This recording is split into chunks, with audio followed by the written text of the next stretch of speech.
O microfone está mutado, desculpe. Agora sim. Olá, amigos. Boa noite a todos. O meu nome é Bruno Garcia. É um prazer tê-los aqui na primeira jornada Branding mais Consumo para a gente discutir um pouquinho do papel estratégico das marcas. Peço desculpas aí, tivemos que fazer alguns ajustes de última hora, por isso a gente teve esse breve atraso aí para o nosso evento começar, mas agora está tudo certo, estamos aqui já com a transmissão ao vivo, nossos convidados, nossas convidadas de hoje já estão no backstage aí aguardando para começar suas falas, e agradeço a vocês mais uma vez. A gente tem aqui agora online um total de 50 pessoas assistindo, tinham 60, a galera ainda está migrando, né, do link antigo para o link novo, então só posso agradecer a vocês, né, pela disponibilidade, por estarem aqui conosco nessa primeira edição da jornada Branding mais Consumo. O nosso evento é uma realização do curso Branding mais Consumo, que é um curso de pós-graduação que trata da estratégia de construção de marca pelo ponto de vista gerencial. Então, normalmente, quando a gente vê aí cursos, né, sobre branding ou sobre gestão de marcas, quase sempre eles são muito voltados para os aspectos criativos. Então, eles tratam ali muito da parte da comunicação, muito da parte do design, que são aspectos super importantes, óbvio, no processo de construção de marca, mas não são as únicas coisas que devem ser vistas, que devem ser gerenciadas, né? Então, pouco se fala, por exemplo, sobre o aspecto estratégico, né? Como esse processo de construção e gestão de marca se insere no planejamento estratégico da organização. Pouco se fala também sobre os aspectos gerenciais, como é que eu gerencio a marca no meu dia a dia, no operacional da minha empresa. E aí o curso Branding mais Consumo, ele procura justamente olhar com esse enfoque, né, entendendo que a marca se constrói em cada ponto de contato ali entre a empresa e o seu público.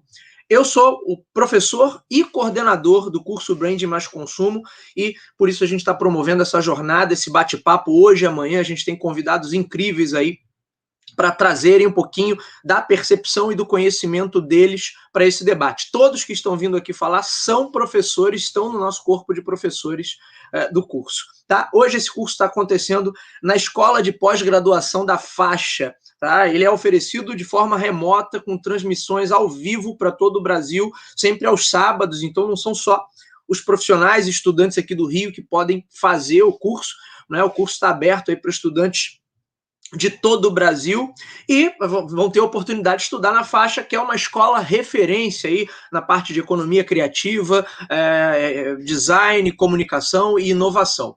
Tá bom? Bom, vamos lá, para não atrasar mais, né? Hoje nós temos duas convidadas aí incríveis, com temas super relevantes. Cada uma delas vai falar. Eu vou pedir que vocês, obviamente, vocês vão ter perguntas, vocês vão colocando essas perguntas no chat, tá bom? Que no final da apresentação a gente vai abrir para o bate-papo, e aí a gente vai passando as perguntas que vocês colocarem aí para que as nossas convidadas respondam. Deixa eu apresentá-las aqui rapidamente. Nós temos aí hoje com a gente Renata Leite, da Crama Design Estratégico, que vai falar sobre o processo de branding da estratégia à criação. Renata, muito boa noite, bem-vinda. Olá, tudo bom, pessoal? Que bom que eu estou aqui com vocês hoje, estou muito feliz. A gente vai falar um pouquinho aí de branding. Legal. Nós temos também a Letícia de Freitas e Castro, que é CEO do Grupo Identidade. Hoje ela vai falar sobre o poder do propósito no posicionamento das marcas. Letícia, seja bem-vinda também, querida. Muito obrigado pela sua participação aqui. Tá sem som, Letícia. Letícia está mutada, Letícia. Início é sempre assim, né? Olá a todos, boa noite. Boa noite, Renata. Boa noite a todos. Obrigada pelo convite, Bruno. É um prazer estar aqui com vocês hoje. E vamos embora para o evento. Legal. Bom, o prazer é meu. Eu já tive a oportunidade de trabalhar com essas duas feras aí, e eu sei o quanto elas são boas, o quanto elas são competentes e sabem do que estão falando. Bom, para a gente não ter mais delongas, eu vou passar a palavra, então, para a nossa primeira palestrante da noite, que é a Renata Leite, que vai fazer a sua apresentação aí da estratégia à criação no processo de branding. Renata, com você. Falou. Bem, obrigada, Bruno, pelo convite, obrigada, Faixa, por ter essa oportunidade hoje de vir falar um pouquinho de branding, né? Eu acabo atuando em muitas frentes, eu já vi que tem algumas pessoas aí que me conhecem, que já falaram comigo, e uma delas é essa área de gestão de marca, porque eu trabalho numa agência, né, numa agência de design estratégico. Então, lá o que a gente faz no nosso dia a dia é trabalhar criação, posicionamento de marca, gestão de marca. E eu estou aqui muito feliz de poder conversar com vocês um pouquinho sobre esse tema. Eu trouxe aqui uma apresentação. Deixa eu ver aqui se está certinho, tá? Então, deixa eu... Tá? Essa apresentação eu vou falar um pouco sobre a metodologia da Crama, da metodologia de trabalho, de branding dentro da agência. Eu acho que é sempre bom, assim, quando a gente está dentro de uma agência grande, que tem muitas áreas atuando em conjunto, a gente tem acesso a essas formas de se trabalhar. E, às vezes, você ter um caminho para acompanhar é tão bom, né? Ajuda a gente a criar metodologia, até alterar a metodologia para o que funciona mais para a gente também. Então, de forma alguma, eu quero apresentar isso como uma receita, mas como a nossa forma de trabalhar, e eu acredito que vai ajudar muitos de vocês. Eu espero o feedback de vocês no final para trazer aí se fazem alguma coisa de alguma forma diferente, se trabalham da mesma forma, e a gente poder trocar uma bola sobre isso, tá? A Crama, ela existe há 30 anos, a gente completa 30 anos esse ano. Ela foi fundada em 2001. 1991, desculpa, né? E a gente trabalha no campo da estratégia de marca, né? Então, aqui, a gente entende o design como diferenciação estratégica. A gente está num mundo em que produtos e serviços são cada vez mais comoditizados, né? Ninguém tem uma tecnologia, uma equipe que só pertence a ela. Então, como que a gente faz para se diferenciar? É aí que a gente busca atuar, né? Ajudar os clientes, ajudar as empresas a se diferenciarem. Então, é o design, e aí o branding, né? Passa por aí, dando significado como relevância. Então, a gente busca o significado, e o significado que é capaz de dar relevância àquela marca. Então, é trabalhar no campo do estratégico mesmo, no campo, muitas vezes a gente faz uma analogia, né, com até fugiu agora aqui o nome, com um iceberg. Então, você tem os atributos, as coisas visíveis, palpáveis, mas você tem muitas coisas que estão submersas, mas que no branding, no design estratégico, a gente mergulha lá no fundo para entender e trazer à tona o que é relevante, o que vai trazer diferenciação. E como que se expressa, como é que se tangibiliza essa diferenciação, né? A partir da mensagem, da estratégia, de uma imagem. Então, essa é a parte visível, né? Mas ela precisa estar impregnada de algo mais profundo, da essência. E é esse o caminho que eu quero conduzir vocês hoje nessa nossa conversa. Então, entendendo o nosso entendimento, né, enquanto estratégia, né? A gente tem a identidade é como a gente define essa marca, o que a empresa é, né? Aqui a gente está trabalhando no campo justamente do intangível, essa parte que está submersa. E a imagem é o tangível, é o reflexo da identidade para os seus públicos, né? São as expressões de marca que tangibilizam essa marca, é o que é visível. E essas duas coisas, elas precisam estar combinadas e precisam estar alinhadas. De outro modo, a gente não tem como construir uma reputação forte.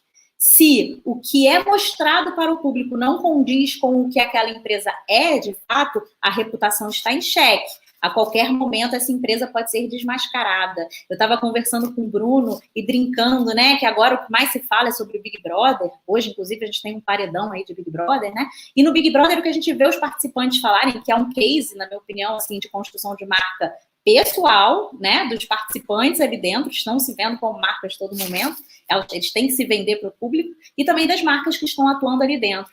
E o que a gente mais vê os participantes falarem é o quê? Eu não vejo verdade em você, né? Então, se você age de uma forma, mas o outro não enxerga a verdade naquilo, a sua reputação está em jogo. Então, como passar uma imagem que reflita realmente uma identidade, né? Que reflita aquilo que você é, né? Como achar a roupa correta para essa marca, para essa empresa, né? Que roupa ela vai vestir? Como é que ela é? Que personalidade ela precisa expor nessa roupa, né? Então, é muito mais que a roupa, que às vezes quem trabalha com branding pode se limitar a essas expressões, se limitar a algo estético e não mergulhar profundo nessa parte da identidade, que é a parte estratégica, que seria a proposta de valor, propósito, princípios, posicionamento, a personalidade da marca. Então, o nosso desafio no branding é criar um sistema de identidade visual e verbal, ou seja, é isso que vai gerar percepção, o tangível, que esteja alinhado com as premissas estratégicas da marca e aumente positivamente sua percepção perante seus públicos. É um baita de um desafio, né? Quando a gente entende que a gente realmente precisa mergulhar profundo para poder trazer à tona o que é importante, não é só algo bonito e agradável aos olhos, mas sim algo que reflita uma verdade, e isso vai ter potência, né? Isso que vai gerar um engajamento maior com o público. Quando a gente entende isso, a gente entende o quão estratégico é esse trabalho para a empresa. E que nessa pesquisa, quando a gente mergulha lá no fundo, a gente traz tanta coisa à tona que a gente não mexe só, às vezes, na identidade, no logo, nas cores, no tom de voz. A gente acaba interferindo em muitas outras coisas que a gente não esperava, né? E lá na Crama a gente tem alguns cases bem interessantes. Aqui ao longo dessa conversa, talvez a gente tenha a oportunidade de conversar sobre isso. Reflexos do trabalho que não eram esperados, que foram muito além do que o que a gente esperava, que era um logo ou as cores, né? Essa questão mais visual. Aqui eu trago só um exemplo de um projeto no qual a Crama atuou, e que fica bem claro, ela concretiza isso com clareza, isso que eu estou falando, né? Que eu estou muito no campo das ideias, então vamos trazer para a realidade a Gasterne, né? A Gasterne, nós já fizemos muitos trabalhos com a Gasterne, essa joalheria. A Gasterne, por 40 anos, vendeu joias como essas que vocês estão vendo aqui na tela, à esquerda, né? É uma joia extremamente clássica, né? Que combina com esse logo, um logo com ornamentos, né? Um logo com uma letra gótica, uma coisa bem clássica mesmo, bem vitoriana, combina com essa joia da esquerda. Mas, lá na década de 90, surgiram outras joalherias, surgiram outros concorrentes, o público estava mudando, os desejos estavam mudando, e a Gasterne percebeu isso e contratou profissionais para trazerem coleções mais modernas, que refletissem esse novo público. E aí chegou com essa outra joia aqui que está à direita. Será que continua? Esse logo, ele ainda reflete isso que a marca traz? A marca mudou, né? Ela precisou mudar, acompanhar. E aí, ela vai manter aquela mesma identidade ou ela precisa refletir essa mudança? E aí a gente participou de uma modernização do logo e da identidade como um todo da Gasterne, e vocês podem ver aí como é diferente. Uma é melhor que a outra, não. Uma é mais adequada que a outra, né? Uma é mais bonita que a outra, depende. Tem quem vá se identificar mais com a da esquerda, quem vai se identificar mais com a da direita, mas precisa refletir aquilo que a marca está passando naquele momento. Esse é o grande desafio aí do branding, né? Trazer isso à tona. Então, qual é a nossa metodologia lá na Crama? Esse slide está cheio de letras miúdas. Não se preocupem, tá? A gente vai tratar um pouquinho de cada uma dessas bolinhas. Se vocês não estiverem conseguindo ler, não tem problema. Eu só quero mostrar para vocês que a gente passa por essas etapas, tá? Que estão aqui. Essas etapas, elas fazem parte da metodologia clássica de projetos de criação, né? A gente está usando aí, está muito alinhada com a metodologia do Design Thinking, né? Então, é algo que não foi a Crama que inventou, mas a gente trouxe para a nossa realidade do branding e adaptou para as nossas necessidades. Então, vamos lá. A nossa estimativa de cronograma, às vezes a gente recebe, né, alguns estudantes que querem ver como é que uma agência funciona, e a gente leva, né, agora com a pandemia, está todo mundo de home office, mas levava lá a agência, que fica aqui no Rio de Janeiro, e mostrava esse processo de trabalho. E muitas vezes perguntavam para a gente, perguntam hoje em dia em reuniões online, né, e quanto tempo leva um projeto de branding? Depende, né? Depende de muitos fatores. Por exemplo, quantos níveis de aprovação eu tenho dentro dessa empresa para o projeto, né? Quando é uma empresa grande, muitas vezes eu vou precisar passar isso a nível de coordenação, gerência, direção, presidência, depois ainda tem que passar por um jurídico, e cada um deles altera um pouco, revê alguma coisa, volta, e isso faz com que o projeto se alargue. Uma empresa menor, às vezes, também não é regra que a grande vai ser mais lenta do que a pequena, mas às vezes a empresa menor, por ter menos, né, uma hierarquia que não tem tantas posições, às vezes a gente trata diretamente com o dono, esse processo é mais ágil. Mas o que a gente diz é que um bom cronograma, um cronograma ideal, acho que para ter um bom aproveitamento agência e empresa, né, na média, na maioria das vezes, seria de aproximadamente 4 meses, ou seja, 120 dias, considerando essas 7 fases do projeto. Esse PPT eu vou compartilhar com vocês lá no grupo de WhatsApp, tá? Então, assim, também as letras miúdas, fiquem tranquilos, vocês vão poder olhar com atenção. Quem ainda não entrou, o link está aí no chat, entra lá no grupo de WhatsApp que eu vou compartilhar com vocês e, de repente, pode ajudá-los a orientá-los. Então, vamos um a um. Primeira bolinha, briefing, kick-off, né? É aquela primeira reunião de briefing com o cliente. Qual é o desafio aqui? O desafio é entender junto ao cliente qual é o problema? Qual é o problema? O que eu quero dizer com isso? Por que você está nos procurando? Por que você decidiu fazer um projeto de branding agora? O que você quer resolver? Então, a H Externa, ela tinha uma questão, né? Olha, a gente modernizou as joias, mas a nossa empresa ainda não modernizou por completo, né? A gente precisa dar também fazer uma mudança aqui de posicionamento. As pessoas precisam entender que a gente mudou. Precisam ver, precisa estar nítido que a gente mudou. Então, esse era um problema. Então, qual é o problema naquele momento, né? Aí a gente precisa definir o grupo de trabalho dentro da agência. Eu tenho sempre um ponto focal na agência, que é quem vai lidar diretamente com o cliente no dia a dia, que geralmente não é a equipe de criação. A gente tem uma figura do atendimento lá na Crama. Então, a gente apresenta para o cliente, né? Olha, esse ou essa é a pessoa que vai te atender no dia a dia do projeto. Trocam telefones, trocam contatos e para essa pessoa ser justamente a pessoa que está super inteirada do projeto, de como está dentro de casa, de como está dentro do cliente e fazer essa interface. Definição do grupo decisor também depende do que o cliente escolha, quem são as pessoas que vão decidir, né? Quais são as etapas que esse projeto vai precisar percorrer até a aprovação, né? Uma validação do cronograma, então a gente apresenta um cronograma de trabalho, e no mundo ideal é esse período de 4 meses.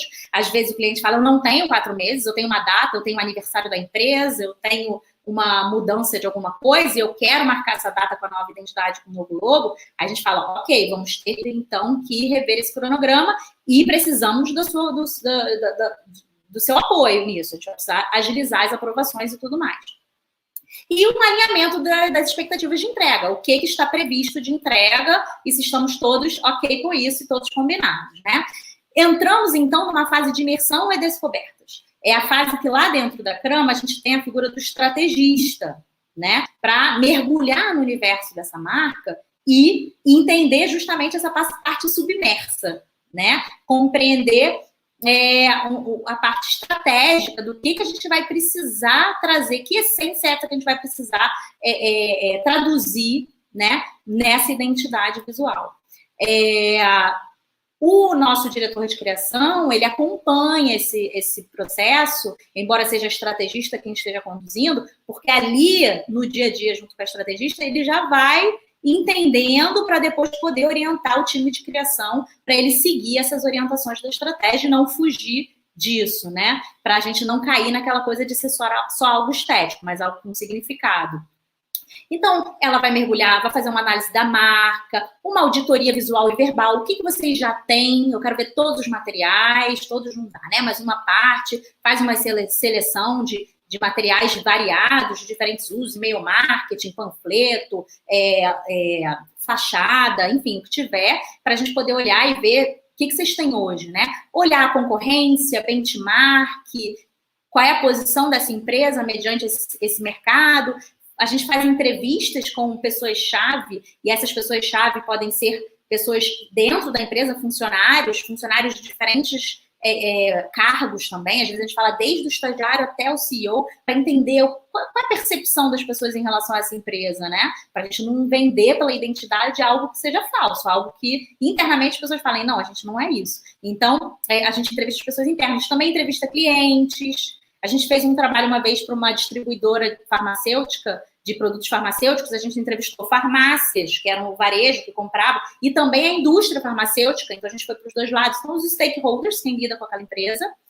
A gente faz pesquisas secundárias, e aí fazer pesquisa na internet mesmo, levantamento de dados, de tendências, cruza tudo isso com uma análise do público-alvo, para quem quer vender aquele produto, para poder, então, partir para as definições estratégicas, né?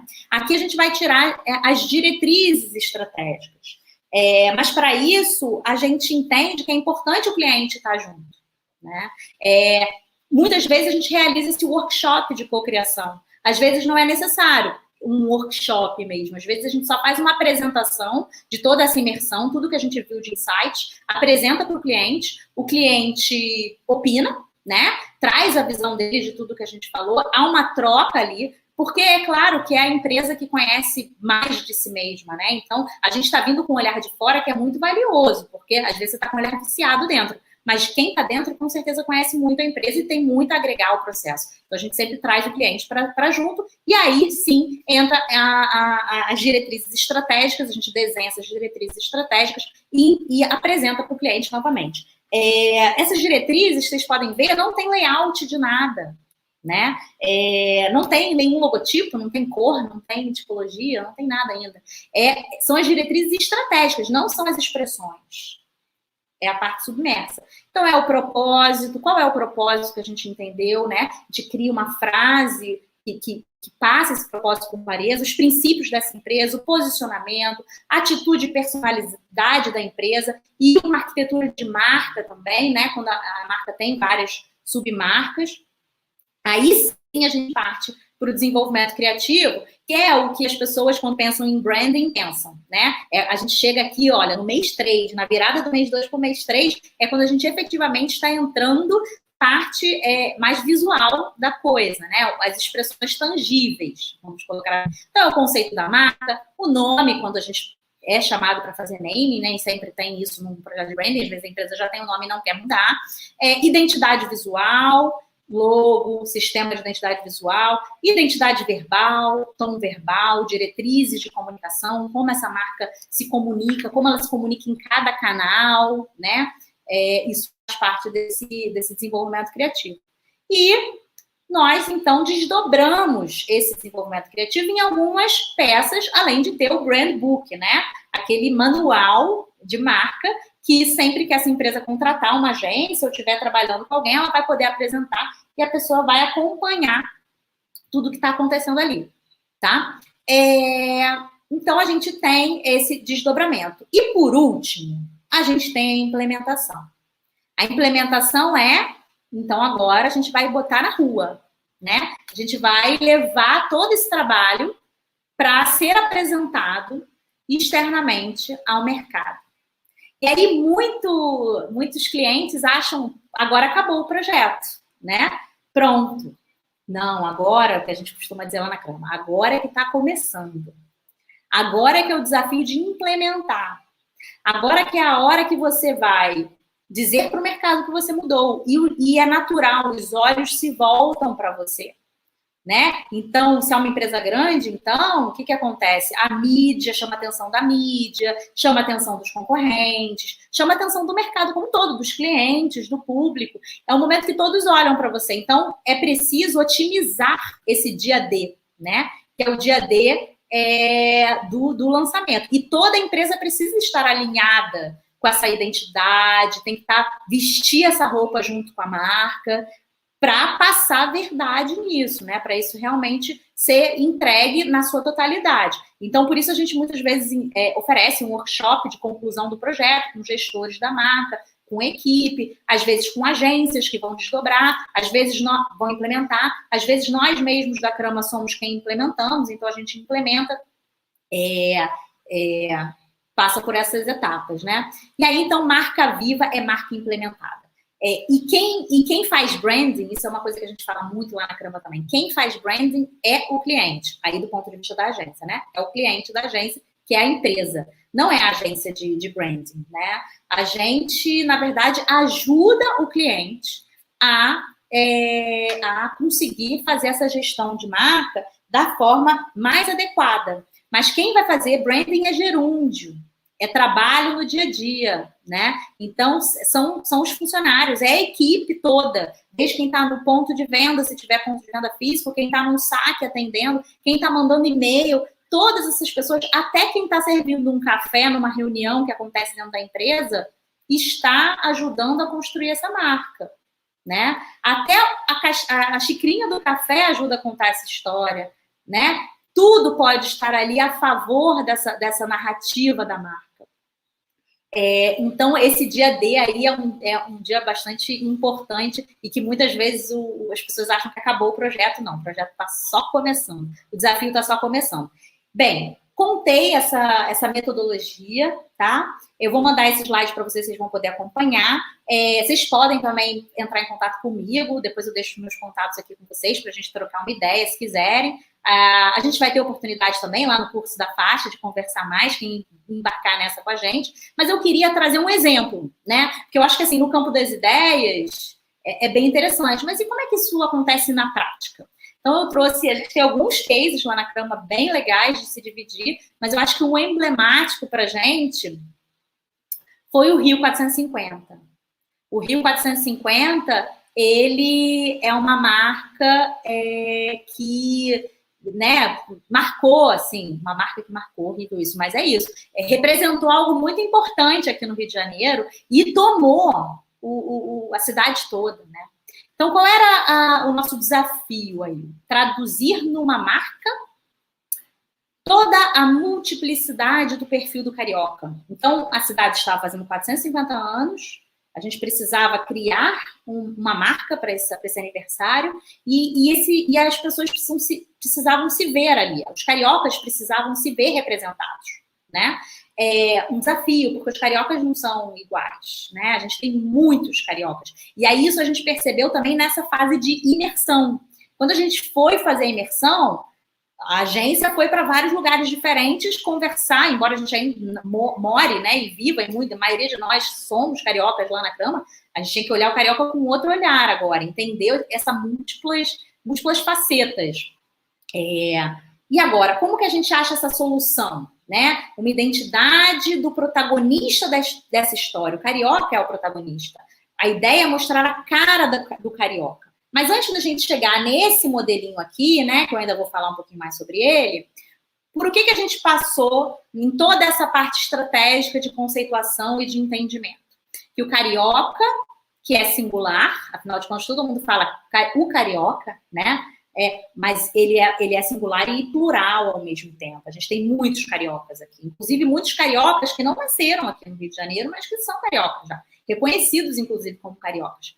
Então a gente precisava de uma solução única, a gente precisava de uma marca, mas precisava ser múltipla, precisava representar todos. Isso já era um desafio e tanto, mas o desafio ficava ainda maior, porque a gente estava aqui, ó, nesse momento.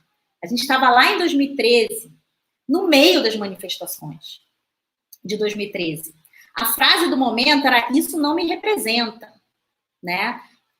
Como que a gente ia fazer com que o carioca se sentisse representado por uma marca, no momento que nada representava ele, e mais, uma marca que estava sendo criada pela Prefeitura do Rio. Era uma comemoração da Prefeitura, no momento que as pessoas estavam negando as autoridades, o governo, o Estado, né? E agora? Então, tinha esse contexto. Como fazer isso, né? A gente entendeu que essa marca, ela tinha que ser viva, né? Porque cada carioca, ele quer ter voz. Ela precisava ser interativa porque a gente dava protagonismo ao carioca. E ele não queria nada imposto. Ninguém no Brasil queria, na verdade, né? Estava todo mundo muito questionador. Todo mundo querendo ser protagonista. Precisava dialogar, né? Precisava ser uma marca que dialoga, porque o carioca quer ser participativo. Precisava ser uma marca orgânica, porque o carioca quer ser ele mesmo. E também precisava ser uma marca democrática, porque cada carioca quer se integrar. Então, quando a gente entendeu isso, a gente começou a fazer muitos brainstormings na agência. Como era um projeto para a gente muito importante, porque, é claro, a gente ia estar na cidade inteira, né? A Crama, de alguma forma, ia estar ali presente na cidade inteira. A gente juntou a equipe toda, foi muito brainstorming até conseguir achar uma solução que garantisse isso. Então, a gente pegou os números do 450, né? Mexeu neles um pouco, né? E então, ele virou um rosto, né? Quem não é do Rio também deve ter visto em algum momento essa marca. Então, ali a gente vê que tem o 4, que é o narizinho, o 0, ali o olhinho, né? O 5, a boca e o queixo. Então, é uma marca simples, mas é uma marca viva. É uma marca que não é uma só. Cada um faz a sua marca. Cada um cria a marca com a sua cara. E com isso a gente conseguia fazer essa sensação de que todos são donos da marca. Não é a prefeitura que é dona da marca. E a gente defendeu isso tanto diante de todo esse raciocínio estratégico, todo esse mergulho, de explicar esse momento, e né, a gente defendeu para a prefeitura que essa marca deveria ser de livre uso. Nenhuma empresa precisaria pagar, ninguém precisaria pagar para usar, qualquer pessoa deveria poder usar como bem entendesse. E se alguém usasse a marca para fazer alguma crítica à prefeitura? Ok, e aconteceu. Nem muito, sabia? Mas aconteceu e tudo bem. A gente aceitou essa questão. A marca é livre, a marca é de todos. E com isso a gente teve uma adesão gigantesca, né? Então, a nossa marca é uma plataforma democrática. O impacto que gerou, né? Hoje nada descreve melhor o impacto desse projeto do que visitar o Rio de Janeiro. Logo ao desembarcar, lá na época, né, podemos ver a marca já estampada nas ruas de toda a cidade e a cada dia conquistando mais adeptos. Então, a gente teve, assim, grandes shoppings que colocaram a marca, Coca-Cola usou a marca, espalhou por vários lugares, e ela não precisava pagar a prefeitura. E o que a gente defendeu também para a prefeitura é que isso ia acabar economizando verba dos cofres públicos, porque não seriam eles que precisariam vestir a cidade seria vestida, né? Então, aqui a gente consegue ver um pouco, por exemplo, o shopping ali no alto à direita, aqui a banca de jornal com a Coca-Cola, ali atrás da banca de jornal tem o supermercado Zona Sul, que é um supermercado bem legal aqui também no Rio, que, também com a marca. Então, a marca, ela ganhou a cidade, isso aqui foram alguns projetos que a gente desenhou, e ela foi abraçada por todos. A gente encontrava na rua vendedores ambulantes com coisas com a marca, pessoas brincando com as crianças, das crianças pintarem nas praças a marca. A gente viu pessoas famosas, né, desenhando. Ó, aqui as crianças pintando na praça. Então, aqui eu trouxe um case de como, assim, para a gente chegar a essa solução, a gente precisou realmente entender esse momento, entender o que era importante neste momento e trazer isso para as expressões da marca. Então, as expressões refletiam algo, né? Bem, gente, é isso. Eu agradeço essa minha exposição aqui. Se vocês tiverem dúvidas, por favor, compartilhem aí no chat, que ao fim eu e Letícia e Bruno vamos conversar e responder as perguntas e quem sabe até trazer outros cases também lá da agência. Convido vocês a entrarem no nosso site, crama.com.br, E estou à disposição lá no WhatsApp também para conversar.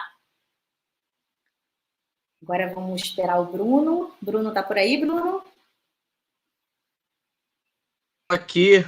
Estou aqui, Renata. Muito legal a sua apresentação. Obrigado aí, trouxe um case muito bacana, né? Com detalhes que eu nem sabia, por exemplo, eu não sabia que a marca tinha ficado para uso aberto, né? Isso foi uma sacada de mestre. Obrigado aí, as pessoas estão deixando os comentários aqui no bate-papo. No final, a gente vai passar as perguntas. Eu queria só fazer alguns registros aqui, Renato, algumas pessoas. Primeiro, registrar a presença aqui de alguns amigos aqui, o Matheus Dias, fala, Bruno, fui seu aluno lá no IBMEC, saudações, um abraço, Matheus. A Roberta Oliveira, gestora de marketing aí da Faixa, também está aqui prestigiando o nosso evento, obrigado, um beijo, Roberta. Meu amigo Vitor Godoy, meu amigo Márcio Cristi, lá da Faixa também, está aí prestigiando o evento, obrigado, Márcio. Temos aqui alguns comentários, Andressa Coelho falou assim, amo a Faixa. Eu disse, pô, Andressa, legal, nós também amamos, eu também amo a Faixa.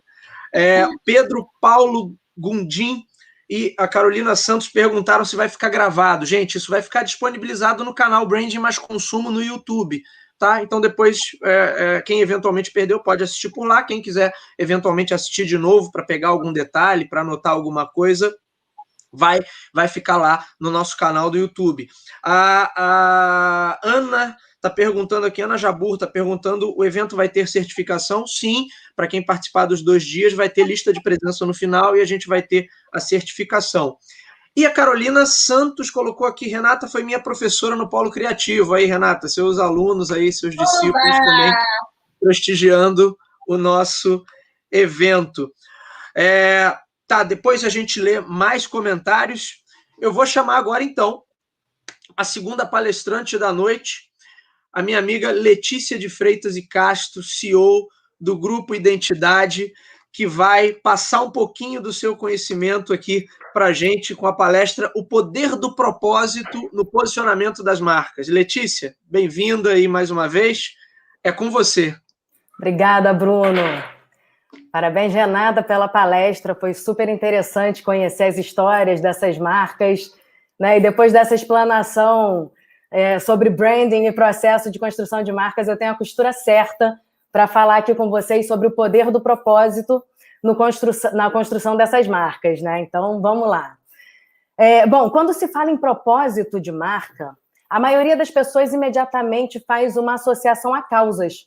Causas como diversidade, igualdade de gêneros, meio ambiente, igualdade de raças, enfim, tem uma infinidade de causas que a gente pode atrelar, né? E essas causas, elas estão sim ligadas ao propósito, mas elas são, digamos que, uma consequência natural do posicionamento da marca atrelado ao propósito da marca, né? Então, já para fazer uma conexão de propósito com o marketing, para a gente entrar nesse ambiente de marketing, o propósito ele é o desdobramento daqueles já conhecidos 3 pilares do planejamento estratégico: missão, visão e valores, que possibilitam as empresas e marcas, enfim, definirem a sua existência, o segmento que elas atuam, para onde elas desejam ir dentro de um período de tempo e o que é realmente importante para elas no dia a dia, né? Quais são os seus valores.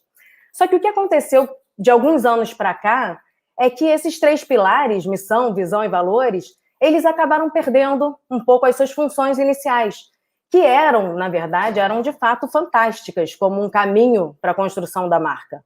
Mas elas se tornaram mera ferramenta burocrática, vamos chamar assim, né? Se a gente olhar as empresas a partir dos anos 90, por exemplo, todas essas empresas mais robustas, que se certificaram na ISO 9001, que atesta a qualidade do modelo de gestão das empresas, elas tinham como um procedimento habitual emoldurar e colocar à vista dos seus funcionários e à vista dos seus clientes as suas missões, visões e valores. Mas, na prática, né, elas não eram representadas no dia a dia dessas empresas. É a história aquela velha história do deveria ser, mas não é. Na maioria das vezes, a relação com o lucro era e ainda é o que rege muitos negócios e todos os demais pilares acabam em segundo plano, como o bem-estar dos colaboradores, da comunidade e até dos consumidores, né? Quantas vezes nós mesmos somos obrigados a consumir um produto de qualidade inferior em benefício de lucro, um produto com alguns elementos ali que não deveriam estar ali, né? Em virtude do lucro, seja de sócios, seja de investidores. Porque nesse capitalismo tradicional que a gente vive hoje, bem-estar e lucro, eles não caminham juntos, com toda certeza, né? E aí, para sacramentar um pouco o que eu estou dizendo com relação ao capitalismo, lá em 1970, eu vou falar um pouquinho de história aqui para contextualizar muito dessa questão do propósito, tá? O propósito, ele vem de uma cadência histórica até chegar aos dias de hoje, até chegar a uma evolução que ela é quase, ainda bem que ela é quase irreversível, na verdade ela é praticamente irreversível, né? Então lá em 1970, há 50 anos, completou 50 anos no ano passado, foi publicado um artigo emblemático de um economista conservador muito conhecido chamado Milton Friedman, no The New York Times, em que ele dizia que a responsabilidade social das empresas é aumentar os seus lucros. Olha isso, eu vou repetir. A responsabilidade social das empresas é aumentar os seus lucros. Essa ideia de capitalismo, ela perdurou por décadas e ela perdura ainda, né? Mas em algum momento, alguém começa a pensar, pera lá, se a gente continuar com esse pensamento, a gente vai ter graves problemas daqui para frente, né? A gente não vai conseguir manter as nossas reservas, enfim, vamos ter vários problemas, sejam de ordem social, sejam de ordem ambiental, de diversas ordens.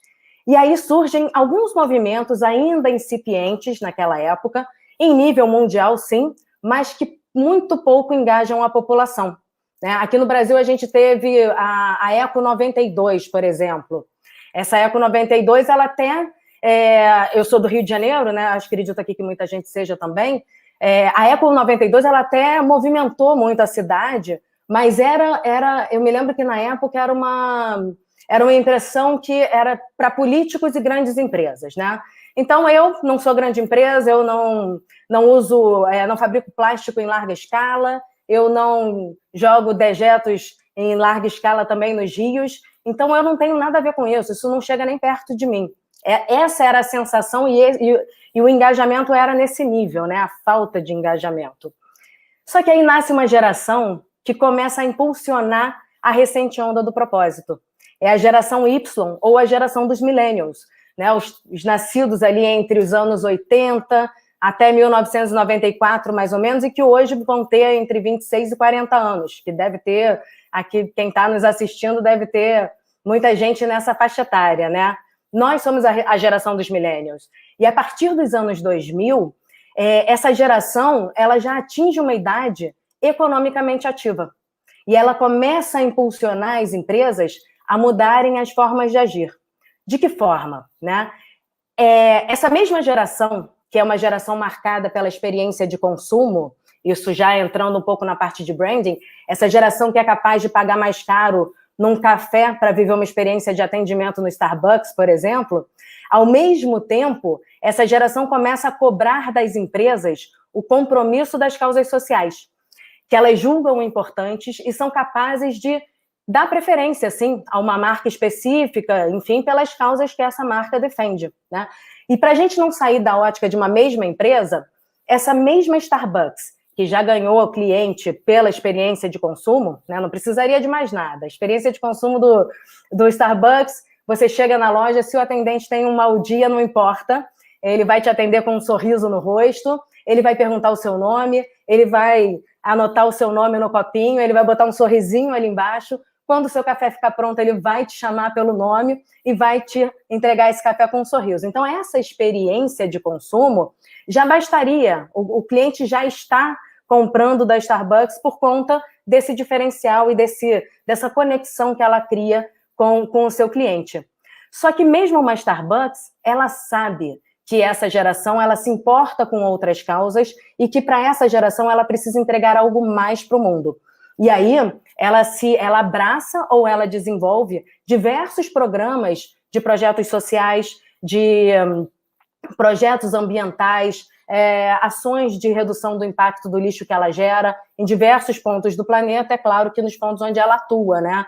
Mas percebe que o fato dela já ter esse branding muito consolidado na parte estrutural, na parte de marca, que já seria, a princípio, muito suficiente para que ela tenha esse cliente, ela também vai para o outro lado, porque ela entende o grau de importância que essa relação tem para o consumidor dela.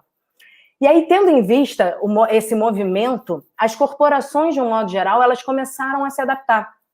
Continua, é claro, uma predominante importância do lucro, tá? Mas agora com diferenciais. Em termos de meio ambiente, por exemplo, né, começa a surgir a implementação e a revisão, que foi muito importante, da ISO 14001, que estabelece critérios para uma gestão sustentável, e aí explodem iniciativas como plantio de árvore, limpeza de meio ambiente, só que o mais importante, né, ela inicia uma cadeia de suprimentos com atenção para as questões de sustentabilidade. Ela faz com que os grandes players do mercado, esses players, eles realmente precisam se adaptar a essas questões normativas, né? E só que para eles fecharem o ciclo deles, o que acontece? Eles começam num efeito dominó, engajando toda uma cadeia de fornecedores. Menores empresas que talvez nem tivessem acesso ou não têm necessidade de se adaptarem a essas realidades mais sustentáveis, mas para que eles continuem fornecendo para essas grandes empresas, eles precisam se adaptar. Então, é claro que muitas empresas nessa época fizeram ações para tapar o sol com a peneira, né? Plantavam árvores, mas não tinham um plano definido para deixar de despejarem os seus dejetos no rio, por exemplo. Mas essa que a gente chama de greenwashing, né? Isso não diminui a importância da ação e os resultados que começaram a ser sentidos. Porque, na realidade, o que acontecia naquela época é que os consumidores não tinham meios de acompanhar com facilidade essas ações, a não ser quando virava um escândalo, né, enorme, saía no jornal e aí a sociedade tomava conhecimento. Mas a gente não tinha essa relação que hoje, e eu vou falar mais tarde um pouquinho, essa relação tão próxima das marcas que a gente tem hoje. Só que aí nasce uma outra geração, entre 95 e 2015, que é uma geração que já veio a esse mundo conectada e com muitos artifícios para obter informações.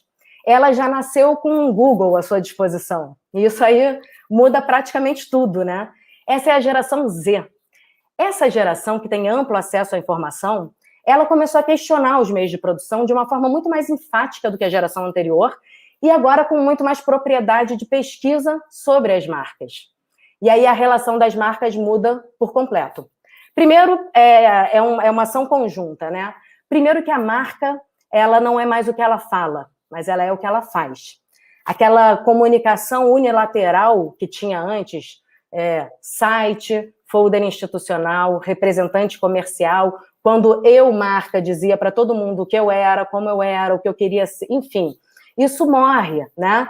E isso é convertido de uma forma... É claro que nada acontece da noite para o dia, mas a sensação da turbulência do mercado naquela época era que isso aconteceu da noite para o dia. Uma bomba foi jogada no meio do nosso oceano aqui e todo mundo teve que começar a entender como se comunicar com essa nova realidade. Antigamente, as reclamações ficavam naquele quartinho do saque, né? Ninguém sabia. Eu comprava um produto e ele não funcionava, a empresa mesmo, quando atendia da forma dela. Só que agora não. Nessa geração, as coisas vão para as mídias sociais e a empresa começa a ter que se comunicar de uma forma eficiente em diferentes redes sociais e, principalmente, ela começa a ter que ter um posicionamento muito bem definido, né? Para poder ter, quando se cria uma persona, por exemplo, como é que eu vou falar com o meu público? Quem sou eu como marca? Esse é um movimento muito importante de assumir uma identidade real para a marca, que é como eu vou falar, como eu me expresso, quais são os meus pensamentos, quais são, aonde eu coloco a minha marca engajada, aonde eu não coloco. Isso tudo acontece de uma forma muito rápida para as empresas. Só para a gente trazer um pouquinho para a realidade agora, né? Uma pesquisa recente da Confederação Nacional dos dirigentes de lojistas e do SPC, que é o Sistema de Proteção ao Crédito do Brasil, sobre os hábitos de compra de consumidores que têm acesso à internet, em todas as capitais brasileiras, essa pesquisa indicou que 97% dos consumidores buscam informações na internet antes de comprarem em lojas físicas. E aí é claro que a gente também está falando das avaliações que os produtos recebem, né, aqueles reviews que a gente, normalmente, quando você vai comprar um produto, vai alugar alguma coisa, vai reservar uma pousada, você aproveita e você olha isso, e isso começa a ditar também uma nova regra de mercado. Mas aí vamos voltar um pouquinho para o passado. Lá em 2008 e 2010, essa geração já alcança a fase economicamente ativa, como aconteceu com a geração Y, né? E ela começa a se envolver mais profundamente em questões que antes nem eram tão relevantes, não eram colocadas à tona. Ela começa a perguntar, por exemplo, quanto recebe a costureira que costura essa blusa que eu comprei? Esse alimento aqui que está num tamanho maior do que o habitual na prateleira do supermercado, o que ele tem? É agrotóxico, né? E ela começa a decidir, eu não vou comer agrotóxico, eu não vou mais comprar dessa marca que utiliza mão de obra semi-escrava, eu não vou mais comprar dessa marca que emprega menores, eu não vou mais comprar dessa marca que faz teste em animais, eu não vou mais comprar de marcas que não servem à humanidade. Prestem atenção nessa frase. Eu não vou comprar mais de marcas que não servem à humanidade. Nisso entra uma ruptura de mercado. É mais ou menos por aí que o Philip Kotler lança aquele livro Marketing 3.0, que coloca o ser humano como centro do marketing. O lançamento desse livro do Kotler, ele é uma expressão viva de que algo mudou. E que se algo mudou e o ser humano está está no centro do marketing, o que acontece com o lucro, né? O que acontece com os outros pilares que formam o marketing? E aí uma reviravolta começa a acontecer no campo dos negócios. É claro que a maioria dessas populações mundiais, infelizmente, não tem poder de escolha de compra, e essa população mundial, enfim, um percentual gigantesco, eles consomem o que é possível e quando é possível, né? Infelizmente. Só que quando a pequena parcela formadora de opinião e detentora dos recursos de compra por opção se posiciona dizendo que ela não vai mais consumir dessas empresas específicas, as marcas mundialmente são obrigadas a repensar as suas prioridades. E aí o mundo começa a ter que mudar, inverte, né? Fazendo aí muitas coisas acontecem nesse meio tempo, mas lá em 2018, que é um passado bem recente, uma série de questões começam, enfim, a ser colocadas à tona. No que diz respeito agora ao modelo de capitalismo que regia e ainda rege os ambientes corporativos e institucionais. O marketing é uma ponta, mas quando a gente fala de um modelo de capitalismo, é como se nós entrássemos realmente no cerne da questão, na raiz, né? Precisamos mudar um modelo econômico que rege o nosso ambiente mundial, independente das corporações, mas que ele dita muitas regras para as relações corporativas e institucionais. E aí começa a emergir um movimento que vem ganhando ainda mais força e, enfim, muito em função dessa pandemia que a gente está vivendo, que é a construção de um chamado capitalismo consciente. Se vocês procurarem depois, vocês vão ver que tem especialistas que adotam outros nomes, né? Eu tenho preferência pelo capitalismo consciente, que enfim, que é uma nomenclatura do Raj Sisodia, que criou esse capitalismo consciente que defende essa causa, né? Esse capitalismo consciente, aí a gente começa a falar de propósito propriamente dito, ele tem 4 princípios de abordagem. O propósito maior, a integração com os stakeholders, ou investidores, uma liderança consciente e uma cultura e gestão conscientes, tá? Tudo isso converge para a construção de estruturas sólidas e, ao mesmo tempo, lucrativas. E que, sim, abraçam essas causas que eu falei lá no início da nossa conversa, né? Nesse viés, o lucro, ele deixa de ser protagonista dentro da estratégia. Mas ele não deixa de ser fundamental. E ele nunca deixará de ser fundamental, né? O lucro é o oxigênio que mantém uma marca viva, que mantém uma empresa viva. Assim como o ser humano precisa de oxigênio para viver, uma empresa ela precisa de lucro para sobreviver.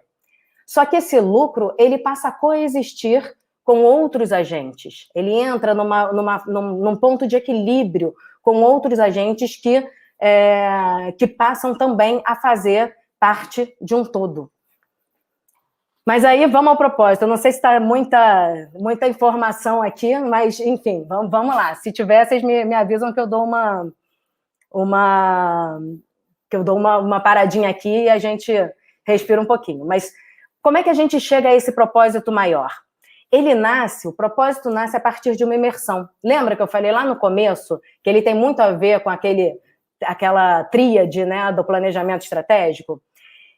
Para se achar um propósito, você precisa fazer uma imersão na essência da empresa, na experiência da marca, se essa marca tiver uma história. Se essa marca estiver nascendo agora, ela não tem história, mas ela já vai ser construída com esses pilares, né? E muito importante, que nem todo mundo fala, mas é uma das partes fundamentais do alinhamento do propósito nas empresas, é que os valores dos sócios ou da diretoria, né, mas isso é mais fácil quando a gente está tratando de sócios, os valores pessoais dos sócios, eles precisam estar alinhados ao propósito que se tem em mente para essa empresa.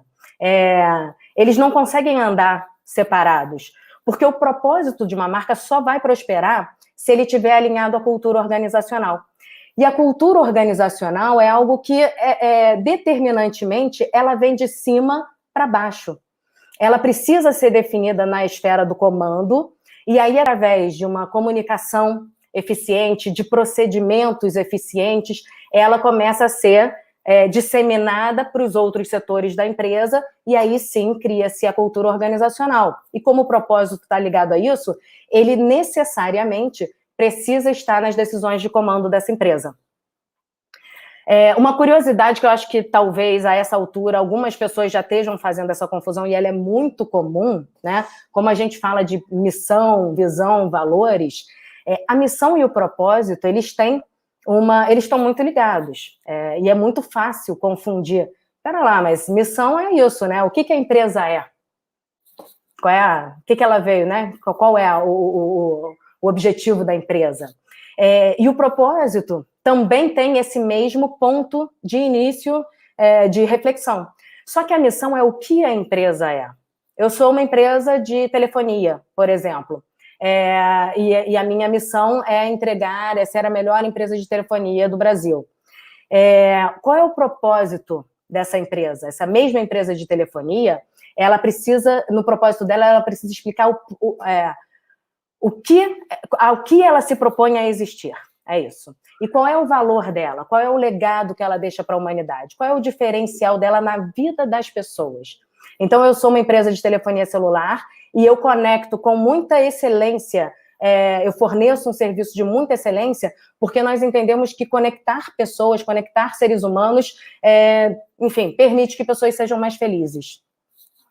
Eu criei aqui agora, mas, enfim, é um viés. E eu acho que dá para perceber qual é a diferença. São poucas diferenças na palavra, mas quando a gente pensa em ação, isso tem uma mudança nos paradigmas da empresa que são muito fundamentais e são muito importantes. Para vocês terem uma noção, a Deloitte, que é uma empresa de consultoria internacional, todo ano ela faz um Global Marketing Trends, que é uma pesquisa para quais são as tendências para o próximo ano, né? Que isso já dá um norte para as empresas. E aí, adivinhem, a tendência número 1 para 2021, qual é? O propósito, né? Então, tá aí mais um ponto, por que se precisa entender o propósito em sua essência, para que se possa aplicar e desenvolver marcas que estejam, de fato, alinhadas a esse novo momento que nós vivemos, né? E aí, como é que se cria uma marca com propósito? A Renata falou super bem na criação da marca, na identidade da marca, em todo o processo de criação. Existem alguns diferenciais que vão fazer com que essa marca deixe de ser a marca, o que é esse ponto inicial, e se transforme numa marca com propósito. O primeiro ponto a ser visto é quando a venda passa a ter uma conexão emocional e ela resulta em engajamento. Então, eu vou pegar como exemplo o que eu já falei lá antes, que era o Starbucks, né?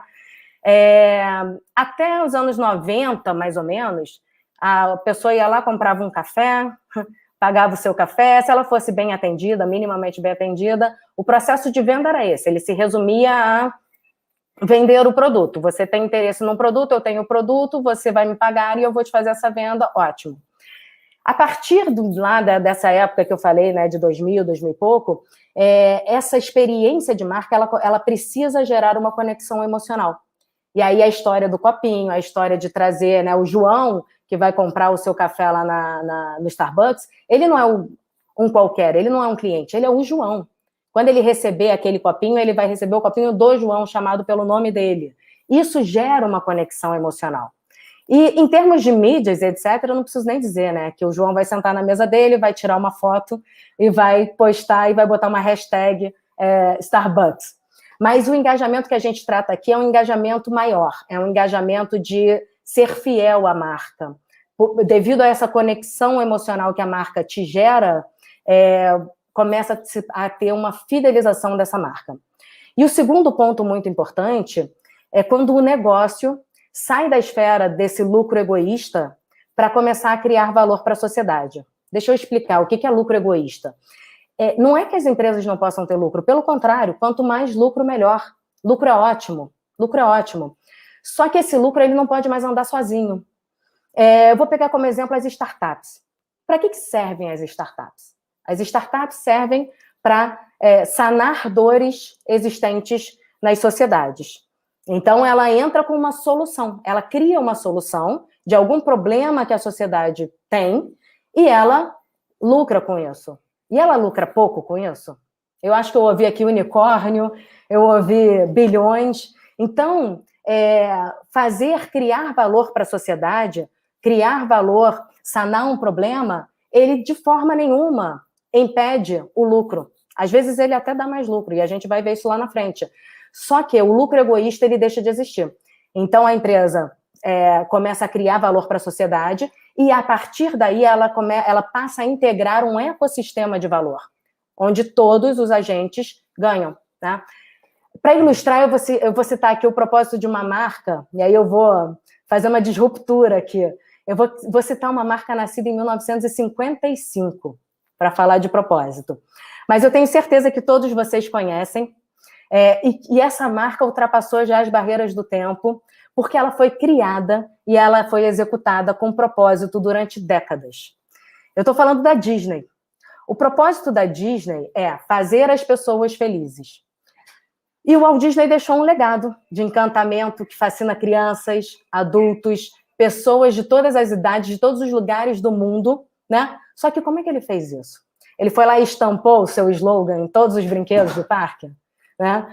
Roda gigante, olha, o nosso propósito é fazer as pessoas felizes. Você vai falar com o Mickey e o Mickey te fala, o nosso propósito é fazer as pessoas felizes. Não, ele fez isso a partir do empoderamento dos seus funcionários, olha lá, em 1950, né, basicamente.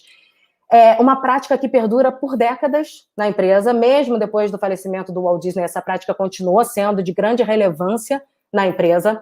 O outro ponto que ele sempre colocou, excelência no seu atendimento aos milhões de visitantes e um trabalho assim minucioso, eu diria, de experiência de consumo do seu usuário, em níveis assim inimagináveis, né, em cada uma das atrações. E por último e fundamental, o respeito aos consumidores. Em décadas, o nível de reclamação da Disney ele é quase inexistente. Então, isso prova que é viável, né? A gente já tem uma empresa de propósito que perdura por décadas. E nesse contexto, então, fica muito claro que o propósito ele deixa de ser um discurso emoldurado, como eu exemplifiquei lá na frente sobre missão, visão e valores, e ele passa a fazer parte da cultura organizacional dessa empresa.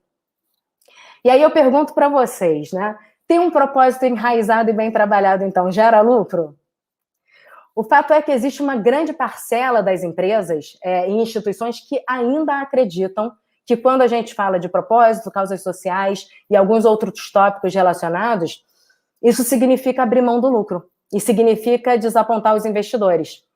E aí, para mostrar o grau de maturidade, né, do capitalismo consciente nesse curto espaço de tempo, é muito interessante a gente analisar que um conceito que teve seu início há 4 anos, 5 anos, Em tão pouco tempo ele já está criando as suas raízes e mostrando com fatos, dados, ao que ele veio. E é por isso que é muito importante, né, a gente trazer esse olhar para vocês, essa ótica, porque isso aí vem ditando as regras do mercado, né? Então, eu vou falar do lucro ligado às causas que eu mencionei lá na primeira frase que eu disse para vocês hoje à noite. Vocês já devem ter ouvido falar, ou se não ouviram também, não tem problema, da sigla ESG ou ASG, que ela vem sendo amplamente discutida aqui no Brasil há alguns meses, no mundo há mais tempo, mas ela vem mudando, o principal é que ela vem mudando significativamente a forma como os investidores enxergam as empresas. Essa sigla ela vem do inglês, aqui no Brasil ela adota a nomenclatura ambiental, social e governança, tá? E ela traz, imbuída nela, um novo momento de repensar o óbvio e de criar soluções que impactem positivamente o mundo. Qual é o grande diferencial? Ela se assemelha muito, se a gente parar para pensar, ao que eu falei antes sobre a ISO 14001, né? Aquele momento onde as empresas começam a ter esse primeiro contato com a gestão sustentável. Só que, eu acabei nem falando de governança corporativa, eu não sei se vocês sabem, mas enfim, é a parte que cuida de normas, de normas, de regras, para que as empresas eliminem ou minimizem muito corrupção dentro delas, né? Como é que elas precisam adotar, aliás, aqueles procedimentos para minimizar essas falácias aí de corrupção. Então, a governança corporativa também, nas últimas décadas, ela foi muito trabalhada aqui no Brasil, tá? Mas tanto num aspecto quanto no outro, sustentabilidade, responsabilidade social, governança, enfim, o que acontecia lá na ISO 14001 é que a empresa mantinha o seu core business, uma telefonia celular, por exemplo, ela mantinha o seu core business, mas ela implementava setores de sustentabilidade, de responsabilidade social, de governança.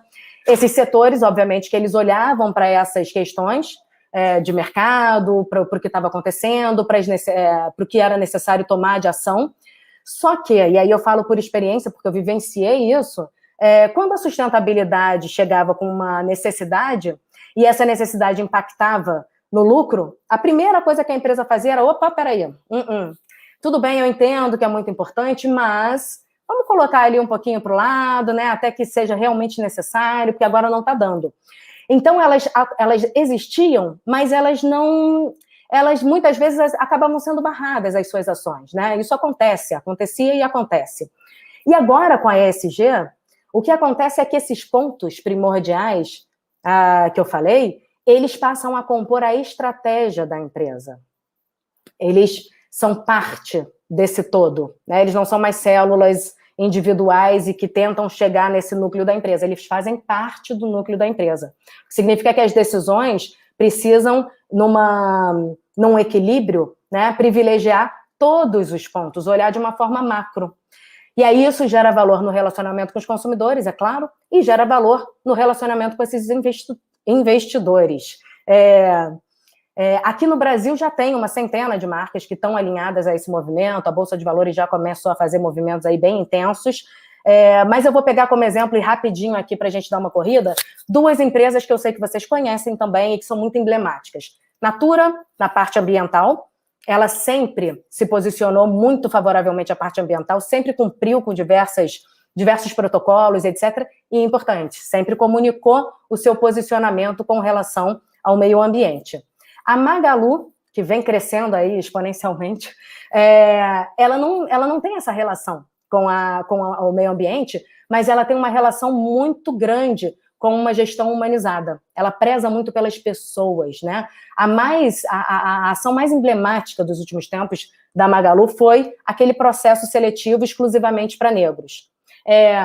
Opiniões à parte, tá? Ninguém aqui está falando se é certo, se não é, mas isso gerou uma ruptura no mercado que já teve seus desdobramentos, tá? E, principalmente, posicionou a Magalu, né? Ela tem umas outras ações também, muita ação em relação à mulher e tudo, mas o fato é que, primeiro, essas duas marcas, elas, claro, são resultados de uma gestão eficiente, até porque sem gestão eficiente não se chega a lugar nenhum, não tem propósito que entre no lugar de uma gestão eficiente, mas elas abraçam causas, elas comunicam as causas que elas abraçam, elas ganham admiradores por causa das causas que elas abraçam, e, consequentemente, elas ganham maior valor de mercado, né? E aí é importante dizer que tem uma diferenciação. Para os consumidores, é fundamental esse posicionamento dela para o engajamento com as marcas, para gerar admiração. Para o mercado, significa a redução de possíveis problemas e escândalos com relação a essas causas. Então, se eu tenho uma empresa ambientalmente que abraça uma causa ambiental de forma fidedigna, eu não vou ter problema com ela, eu não vou ter um escândalo com ela. Se eu tenho uma empresa que abraça a causa social de forma fidedigna, eu não vou ter problema com ela. E isso para o mercado é uma tranquilidade enorme, tá? É claro que essas empresas também têm a possibilidade de fazer aquele greenwashing que eu falei lá na frente, eu atualizando aqui um F5 para o termo atual, ESG-washing, sempre vai haver. Só que hoje o risco de reputação é muito maior, ele é enorme, eu diria, porque as mídias sociais são muito abertas. Então, como eu disse antes, a prática de comunicação mudou. Será que vale a pena uma empresa realmente se colocar exposta dessa forma? Né? Vai de cada uma, mas talvez não seja tão interessante assim hoje. Para a gente fechar aqui, rapidamente eu vou dar uns dados de mercado para vocês acompanharem como os avanços comprovam que esse capitalismo consciente e essa era do propósito, ele vem para transcender o atual modelo econômico e para um modelo mais humano também, sem depreciar a importância desse lucro e, pelo contrário, muitas vezes gerando mais lucro. Quando a gente fala da inclusão da mulher, já uma pesquisa recente, teve um aumento aqui no Brasil de 20% de contratação das mulheres em cargo de liderança. E isso é muito representativo. Em nível mundial, no ano passado, a Goldman Sachs, que é o maior banco de investimentos, ele já declarou que ele só vai fazer IPOs de empresas que tenham ao menos um membro de minorias ocupando assento nos seus conselhos de administração. O foco inicial é na representatividade feminina, mas ele já começa a abranger outras minorias. E aí, por que essas decisões? Será que essas decisões são meramente porque é uma moda, porque precisa se adequar a um novo mercado? Não, essas declarações, elas partem de um estudo, de uma análise, que demonstrou que as empresas que realizaram IPOs entre 2015 e 2019, as que melhor performaram foram aquelas que constavam mulheres nos seus quadros de conselho de administração. E aí essa regra passou a valer em julho agora de 2020, tem evoluções para 2021, outros fundos importantes também já declararam, BlackRock, Vanguard, também se pronunciaram de forma similar. Aqui no Brasil a gente também já sente os impactos positivos disso. Agora mesmo o Brasil faz as suas mudanças de conselho agora em março e abril, então muita coisa vai vir por aí. Com relação à igualdade racial, também já teve um avanço muito grande, foi lançado um índice de inclusão racial empresarial, então isso aí já é um avanço enorme, e aí são 23 empresas, poucas, mas muito grandes, que geram trilhões aí em faturamento, que envolve Bradesco, algumas outras. 29% dessas empresas, dessas 23%, dessas 23 empresas, 29% são profissionais negros e 6,6% já têm cargos de diretoria e conselho. Parece pouco, mas não é tão pouco assim para uma causa que começou a ter olhos agora mais voltados para ela bem recentemente, né? Bem, da parte ambiental eu já falei muito, mas da parte social é visível que essas ações hoje estão muito além das cotas de minoria. O discurso mudou. Elas evoluíram, elas vêm mostrando que a diversidade permite às empresas um olhar mais abrangente sobre o assunto, o que gera certamente melhores resultados financeiros comprovados. Então, hoje, se entende que a falta de diversidade é que é prejudicial no desenvolvimento dos negócios e para os lucros. E aí, para finalizar, a mensagem que eu deixo aqui para vocês, que trabalham ou que vão trabalhar com construção de marca, que vão se envolver nesse processo criativo, é que ao auxiliarem os seus clientes, já agora ou futuramente, que vocês já pensem, já comecem pensando, incluindo o propósito logo no início da estratégia. Porque quando você define como ela vai se posicionar frente a esses temas que são tão imprescindíveis para a nossa evolução como humanidade, o resultado é uma conexão com esses consumidores que vão olhar e vão considerar essas marcas criadas ou reestruturadas em um nível muito superior ao comercial, gerando, de fato, um engajamento. Bem, é isso que eu queria deixar para vocês, e é isso. Fico aberta aí às perguntas. Obrigado, Letícia. Obrigado aí pela sua participação. Bom, excelente apresentação da Letícia também. Temos várias perguntas aqui no bate-papo. Eu já fui organizando tudo aqui. Cadê a Renata? Renata, volta aí também para a gente começar esse bate-papo. Renata, obrigado aí, também está de volta. Bom, gente, não vai dar tempo de fazer todas as perguntas, tem vários comentários aqui, tá? Mas eu já deixo, óbvio, o convite aí, vocês participando da comunidade e lá do grupo do WhatsApp, que a gente já colocou lá no bate-papo, para vocês poderem entrar no grupo. Obviamente lá esse papo continua, e aí vocês podem, eventualmente, outras perguntas vão surgir, que não vai dar tempo da gente falar tudo aqui hoje, tá? Mas a gente continua esse papo por lá. Bom, vamos começar aqui. Vou fazer assim, uma pergunta direcionada para a Renata, outra pergunta direcionada para a Letícia, porque tem aqui para as duas, para vocês duas. Então, olha, Renata, falando sobre a sua palestra lá e do planejamento de marca, né? A Paloma Lucas perguntou uma coisa aqui que eu acho interessante, o Renato depois complementou, né? Ela colocou aqui, quanto tempo leva, em média, um projeto desse até a sua implementação? E quanto custa?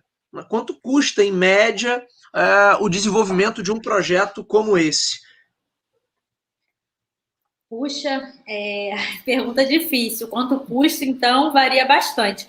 Mas, primeiro, vamos começar com o tempo, né? Como eu coloquei ele na apresentação, o que a gente considera ideal aí para fazer um bom trabalho, uma imersão aprofundada, seria em torno de 4 meses, né? Eu vou compartilhar com vocês lá no grupo de WhatsApp esse PPT, e vocês vão ter, que é um PDF, na verdade, né? Que vocês vão ter a possibilidade de olhar essas informações com mais atenção, e vocês vão ver que a gente divide até quais etapas em cada mês. Então, isso seria, vamos dizer, o ideal. Mas nem sempre a gente tem 4 meses, e também tem projetos que a gente leva 1 ano, tá? Existem projetos que a gente leva 1 ano para fazer.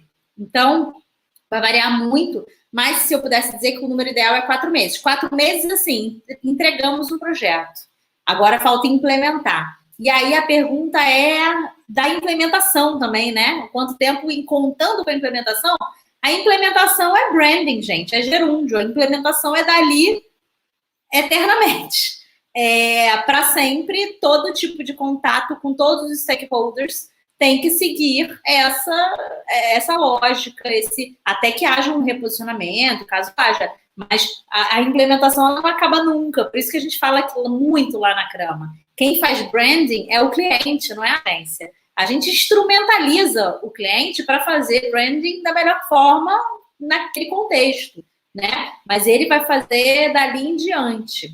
Gente, quanto custa também vai variar, né? Aí eu posso falar o seguinte, uma agência de branding, ela como é que a gente precifica os nossos projetos? Eu posso falar isso com propriedade, porque eu faço algumas propostas lá para a agência.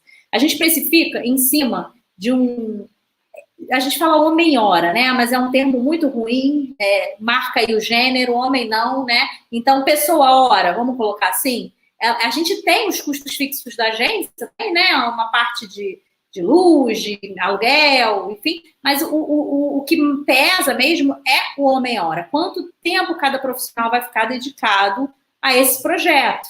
Então, ou pessoa-hora, como eu prefiro dizer. Então, eu preciso pensar isso. Em quantos níveis de aprovação eu vou ter?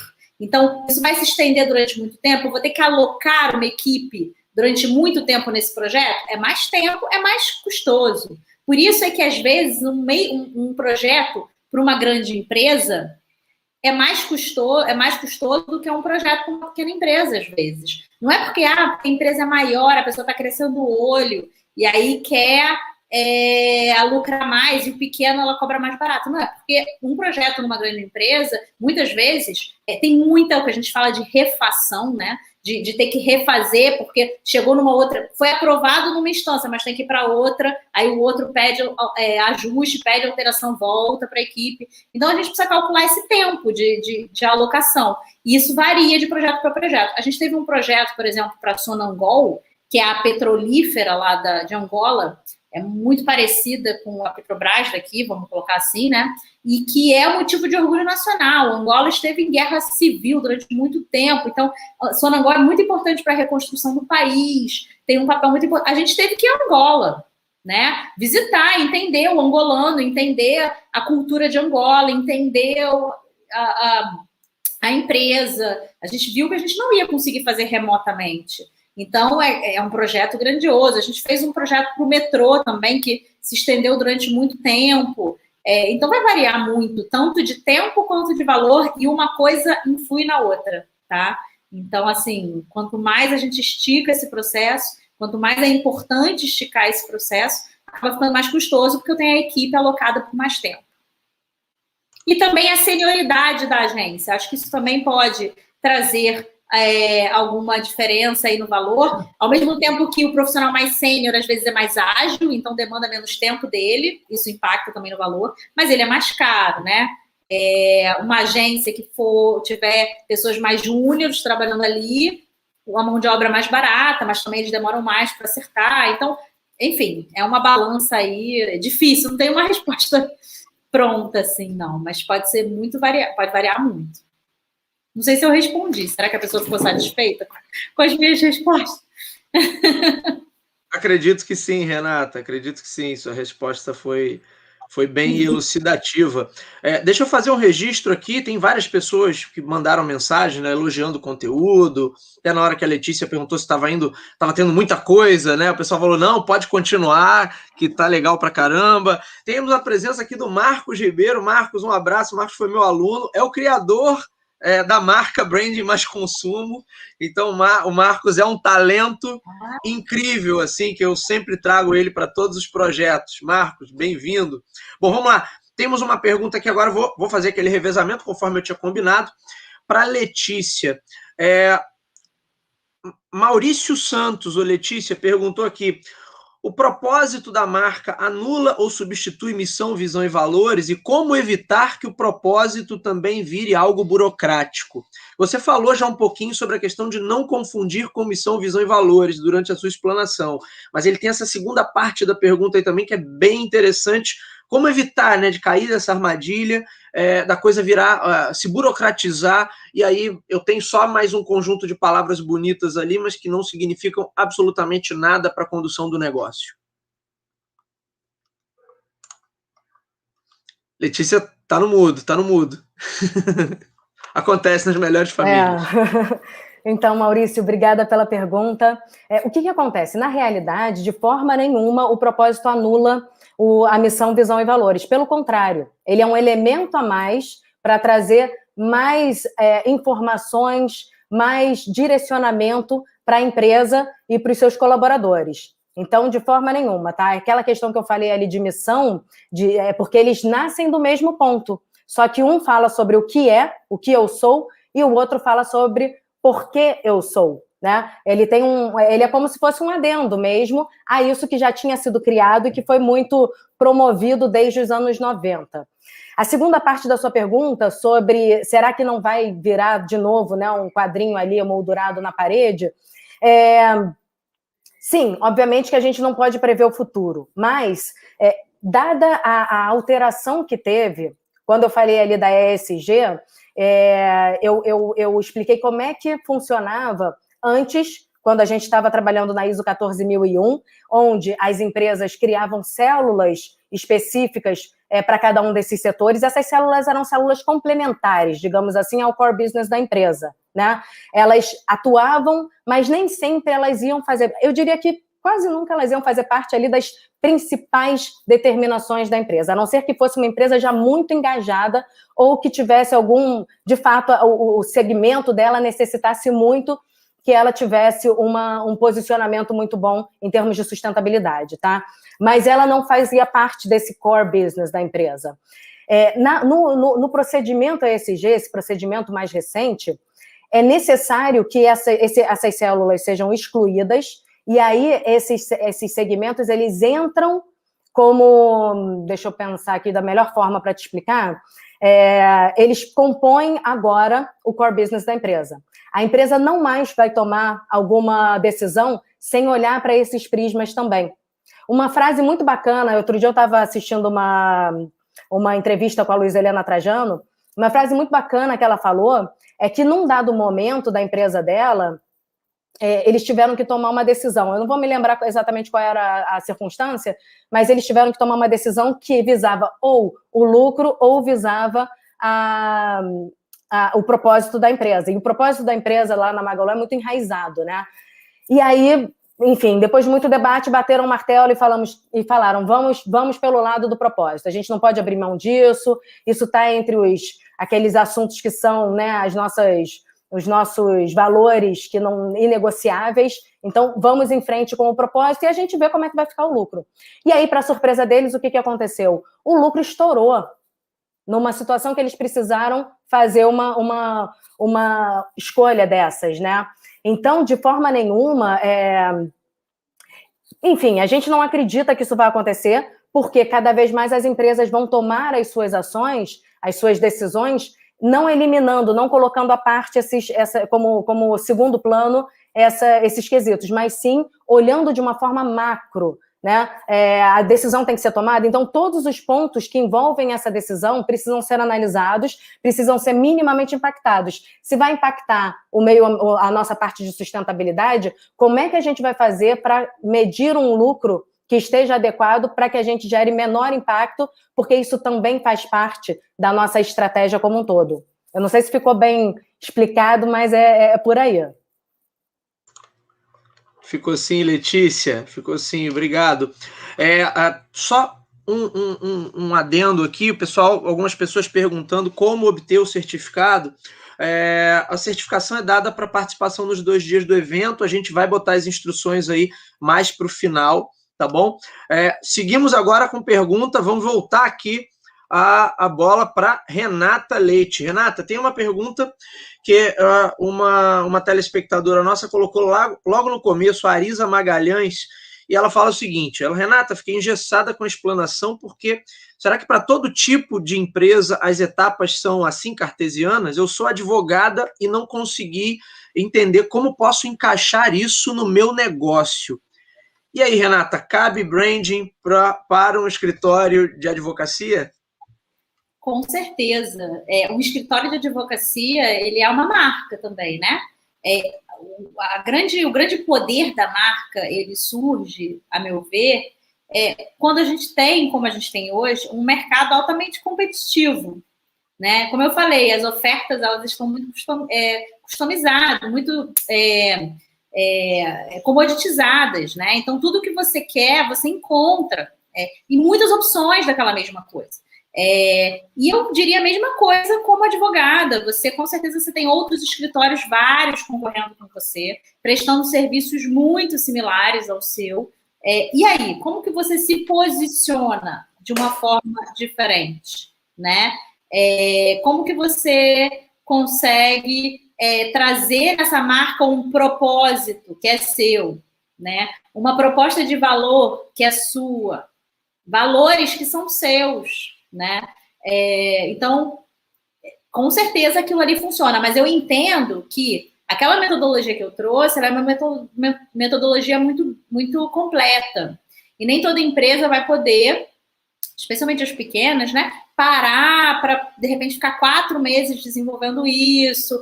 Não tem como, às vezes, contratar alguém ou contrata uma pessoa só, não é uma agência que tem múltiplas expertises ali dentro. Então, é claro que aquilo ali ele é, assim, a nosso ver, é o mundo ideal, é como a gente atende os nossos clientes.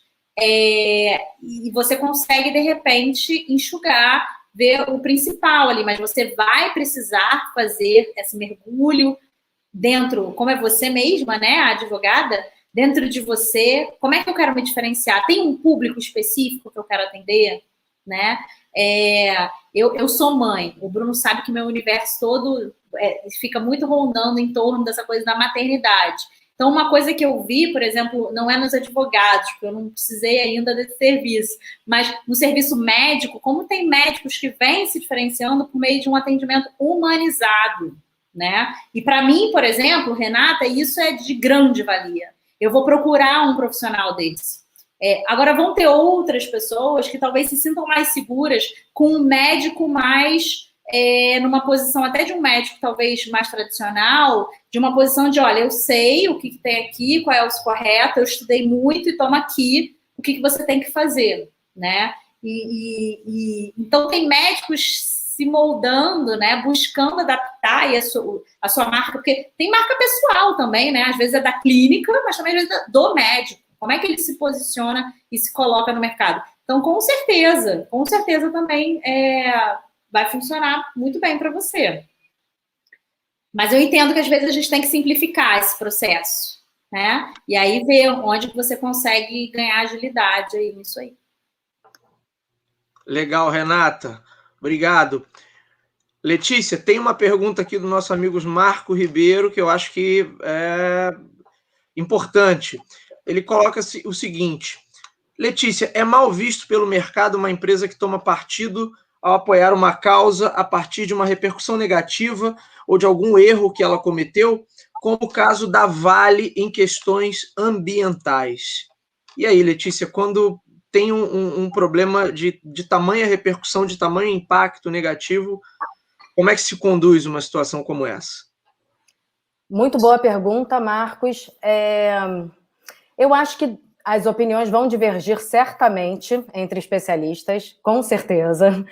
Mas, no meu entendimento, eu penso que eu não vejo com maus olhos. Eu acho que situações acontecem, sim. O que não pode acontecer é ela simplesmente ignorar o problema que ela causou, ela simplesmente não fazer as ações necessárias, não honrar com os compromissos, enfim, né, fingir que nada aconteceu e abraçar causas para minimizar, talvez, os impactos na imagem dela. Se a sua pergunta foi com esse viés, eu acho que é muito mal visto. Tá? Eu acho que a empresa, numa situação dessa, primeiro, ela tem que honrar com o que ela, com os critérios de segurança que ela precisa proporcionar. A gente não está falando, quando você fala da Vale, a gente não está falando de uma empresa pequena, né? A gente está falando de um mundo. Então, essa empresa ela tem possibilidades reais de mexer nas suas estruturas, no que for necessário nas suas estruturas, para honrar com seus compromissos. Fazendo isso, eu acho que ela ganha pontos a mais se ela também começar a fazer aporte em outras iniciativas, se envolver em outras causas. Quando isso é um aditivo, eu acho muito válido. Quando isso é para, talvez, mascarar um problema mais sério, desviar a atenção, desviar os olhares da população para o que é o real problema, eu acho que aí sim tem um problema muito sério e sim, a empresa ela pode até num primeiro momento ter uma relevância, mas ela vai acabar caindo numa opinião pública e talvez ela seja muito criticada.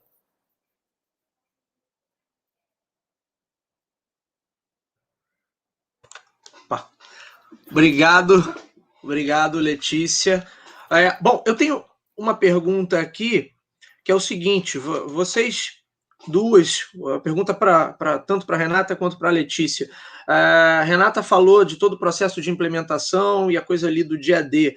Letícia, por outro lado, falou de trazer o propósito para dentro da organização, né, a empresa que é orientada ao ser humano, no princípio lá, os novos princípios de marketing ditados aí pelo papa da área, que é o Philip Kotler. Inclusive tem esse livro aqui, estava mexendo nele hoje, inclusive, por acaso estava mexendo nele ali, o Marketing 3.0. Qual é a principal dificuldade que vocês percebem hoje? Porque eu acredito que boa parte do mercado, quando vocês são procuradas por uma empresa, tende a pensar a marca apenas pela perspectiva da ponta. Ali, olha, faz alguma coisa que seja legal, faz uma logo bacana, né?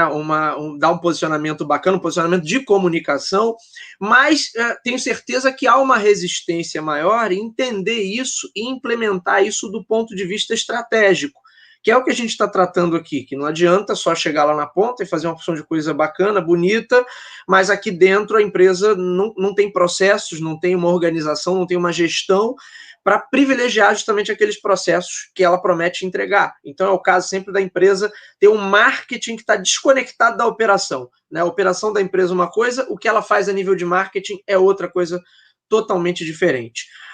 Qual é o principal desafio, vocês que estão aí nessa questão diariamente, para as empresas entenderem e a barreira que elas têm, né? Como é que vocês veem isso, de ser a principal barreira para que elas ultrapassem essa visão tradicional mais limitada sobre o branding e entendam que aquilo ali de fato tem que fazer parte do que a empresa faz no dia a dia. Por isso eu achei interessante quando vocês colocaram, eu preciso trazer os gerentes aqui para fazer esse dia a dia, eu preciso trazer os funcionários aqui. Teve até uma pergunta, né, que eu vou aproveitar e encaixar aqui, né, que o Maurício Santos colocou: como definir essa melhor pessoa para o atendimento, como transmitir à equipe o briefing e percepções da melhor forma possível, que tem a ver com essa questão, né, de como transmitir isso para o operacional da empresa.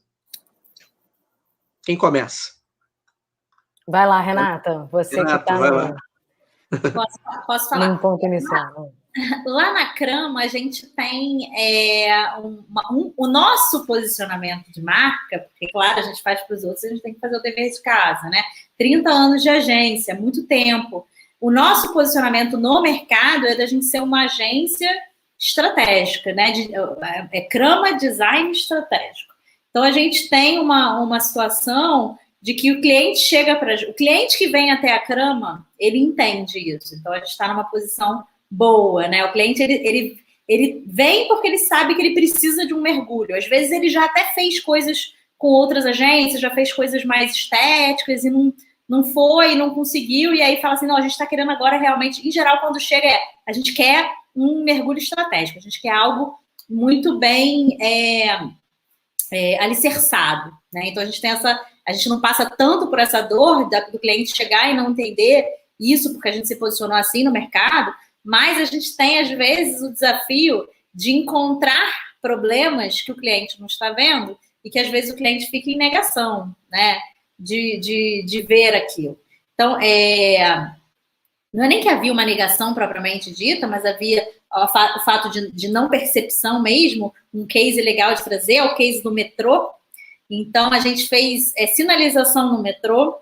A estação que foi eleita na época para ser a estação modelo foi a estação ali da Cinelândia. Então, a estação da Cinelândia ela já teve algumas alterações, mas ela está bem próxima ao que a gente projetou. E algumas outras estações também acabaram sendo remodeladas, nem todas, mas caminhou muito perto do que era. E a gente foi contratado para fazer a sinalização, né? E a gente chegou lá e viu que era muito confuso. Cada estação tinha uma identidade completamente diferente da outra, né? A cor era diferente, os nomes de destinos eram diferentes. Às vezes era o bairro final, às vezes era a região. Então, assim, ainda mais para quem não é da cidade, quem usa aquilo ali cotidianamente, ok, né? Já nem precisa ler nada de sinalização. Mas para quem a sinalização importa, a pessoa ficava perdida. E a gente teve que levar isso até a equipe de gestão e a gente descobriu, na verdade, a gente percebeu que o grande problema, o grande gap aí era que a equipe de gestão, naquela época do metrô, não andava de metrô. Então, o que a gente fez? A gente criou uma espécie de gincana, é o workshop, aquela etapa de workshop que eu contei para vocês, né, lá dentro da metodologia. Então, a gente criou alguns desafios. Você precisa ir até a estação tal, encontrar um turista estrangeiro, conversar com o turista estrangeiro e ver para onde ele vai e ver qual é o caminho que ele faz. Como é que ele se... E eles voltaram dessa experiência com uma outra visão, assim, do que é. Então, às vezes, a gente precisa realmente usar a nossa criatividade para mostrar a importância de se colocar no papel do cliente, entender as demandas do cliente, né? E adaptar esse processo. Então, é diferente, não foi exatamente isso que você me perguntou, mas é porque o cliente, quando chega lá, ele já chega ciente de que ele precisa desse mergulho. A pergunta que você trouxe do atendimento, muito rapidinho falando, tá, gente? O atendimento é essa figura na empresa, da agência, que fica em contato com o cliente e fica em contato com a equipe de criação, né? Então, ele precisa defender a agência para o cliente, defender o cliente para a equipe de criação, e muitas vezes tem coisa de refação e tal, então, já essa coisa. Qual é o perfil que eu acredito que seja importante para um atendimento? É uma pessoa que se dê bem com as pessoas, né? A pessoa tem que ter ali um jogo de cintura, porque é isso, ela está defendendo um lado, está defendendo o outro, ela precisa ter um bom trato com as pessoas, tentar trazer essa proximidade, não pode ser essa coisa de distanciamento, enfim, por aí. Vocês me ouviram, né? Estão preocupada aí? Sim, ouvimos. Letícia, por favor. Então, na verdade, nós duas atuamos em áreas muito diferentes, né? A parte de branding, se eu usar um termo errado, você me desculpa, Renata, não, eu não sei se eu vou me expressar bem, mas existe como se fosse assim, um varejo, digamos assim, né? Vocês têm uma amplitude de possibilidade de mercado que pode atender dos mais diferentes segmentos, digamos assim.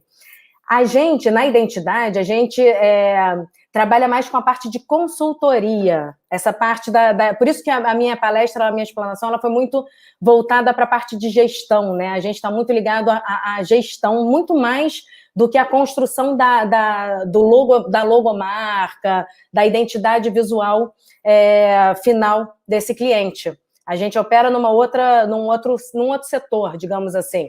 E a história da identidade ela é muito voltada ela nasceu e foi criada ali em um cliente, que a gente passou 10 anos à frente desse cliente, o Bruno conhece muito bem, que é o Centro Empresarial Rio, onde um case que a gente desenvolveu ali por 10 anos, o posicionamento de mercado, vinham todas essas questões, a gente tinha, né, a empresa tinha ISO 14001, tinha 9001, tinha ISO 14001 também, então a gente operava muito dentro desse ambiente de sustentabilidade, de propósito, e, na realidade, a gente fazia uma gestão integrada ali. Essa é a nossa história, né? Paralelamente a isso, um outro case também nosso de um grupo de empresários que, enfim, eu sou vice-presidente de um grupo de empresários, onde a gente iniciou uma atuação lá em 2010, então também tem aí 12 anos, e nesse momento a gente também teve um impacto muito grande na parte de implementação de um propósito, onde foi a segmentação desse grupo, que era para fazer um grupo fechado de líderes, enfim, que poderiam gerar negócios entre si e implementar três pilares também principais. Então, como grupo, nós não atuamos diretamente nos projetos, mas um dos nossos pilares é conectar projetos sociais, projetos esportivos a grandes empresas e gerar novos negócios baseando nisso. Hoje o grupo figura entre um dos maiores grupos do Brasil de empresários, né? E a gente entende que esses fatores iniciais eles foram determinantes para que a gente pudesse fazer esse crescimento, ao longo desses anos, né? Talvez a gente tivesse morrido ali junto com vários outros grupos que nasceram e acabaram se perdendo pela falta de propósito, pela falta de direcionamento e pela falta da conexão com esses pilares de responsabilidade social e, enfim, né, que engajam muito. E a gente tem uma empresa, na verdade, a minha vertente ela é muito mais voltada para o conhecimento, para a disseminação de conhecimento, e aí vem a parte de consultoria, né, onde a gente constrói marcas. Então, na realidade, eu passei a vida construindo as minhas marcas que figuraram, que performaram bem, mais do que atendendo a outros clientes. Por isso que a gente não tem um atendimento, um setor atendimento, essa geração, essa relação, né? Ficou claro para as pessoas? Eu acredito que sim, Letícia. Para mim, pelo menos, ficou claro. Vamos ver aí nos comentários. Obrigado aí. Gente, olha, eu sei que o papo tá muito bom, tá muito bacana. Eu não tenho dúvida que a gente entraria à madrugada aqui conversando sobre branding. Tem várias perguntas aqui, tem vários comentários. Realmente não dá para a gente ler todos e trazer todas as questões, porque a gente já está adiantado da nossa hora. Então, realmente, a gente precisa caminhar para um encerramento, tá? Primeiro, eu quero agradecer a todos vocês que participaram até agora. A gente está aí com 84 pessoas agora ao vivo assistindo, mas a gente teve uma audiência que passou das 100 pessoas.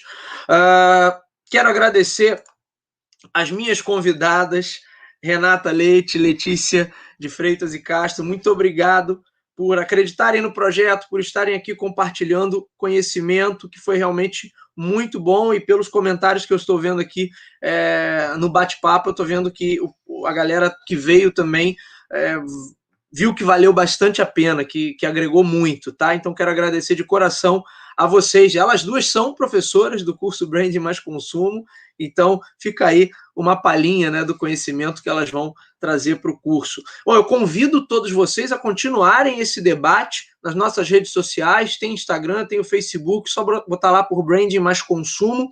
O link para participar do grupo do WhatsApp já foi colocado aí no bate-papo, tá? Amanhã a gente vai estar de volta. Vamos falar aqui rapidamente da programação de amanhã. Amanhã a gente tem José Telmo, que é professor de marketing digital, uma fera aí do marketing digital, falando sobre novas possibilidades de relacionamento com o digital para criar embaixadores das marcas. E temos o Igor Lopes, que é gerente de marketing da Granado, e ele traz o case aí, a marca Granado durante a pandemia. Também teremos surpresas especiais amanhã para quem estiver presente, para quem está participando aí dos 2 dias. Então, acompanhe amanhã a partir das 19 também.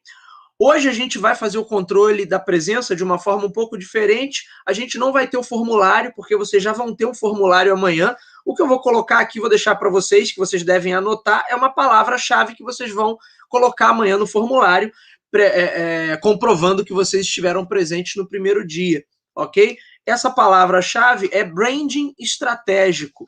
Então, basta vocês anotarem essa senha, entre aspas, que amanhã, no final, a gente vai passar o formulário, e aí vocês vão, para comprovar que estiveram presentes no primeiro dia, vocês têm lá o acesso, vocês vão completar lá com a palavra branding estratégico, tá? Renata, Letícia, por favor, deixem aí suas palavras finais, e deixar redes sociais para a galera seguir vocês, acompanhar o trabalho de vocês. Por favor, fiquem à vontade.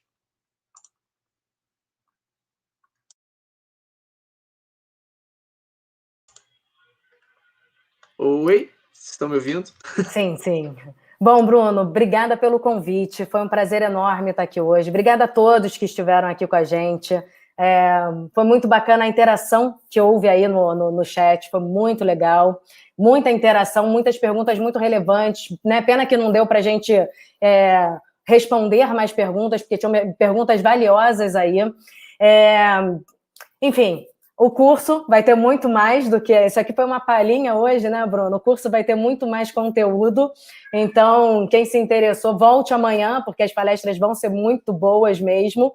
E aí, minhas redes sociais, quem quiser me seguir, quem quiser falar comigo pelo direct, enfim, né, fazer um contato, tanto no LinkedIn quanto no Instagram, é Letícia de Freitas e Castro, tá? Como tá aqui, tudo junto, como se fala, Letícia de Freitas e Castro. E eu vou aproveitar para deixar também o site da Identidade, www.grupoidentidade.com.br. Nós trabalhamos com conteúdo de alta relevância, é uma agência de palestrantes, onde a gente traz para o mercado palestrantes extremamente selecionados. Estamos abrindo agora também uma frente para palestrantes internacionais. Então, é um grupo seleto, mas a gente diz que é um grupo de ouro, Ali vocês só vão ver profissionais assim de extrema confiabilidade, de extrema importância para as suas áreas de segmento, para as suas áreas de atuação.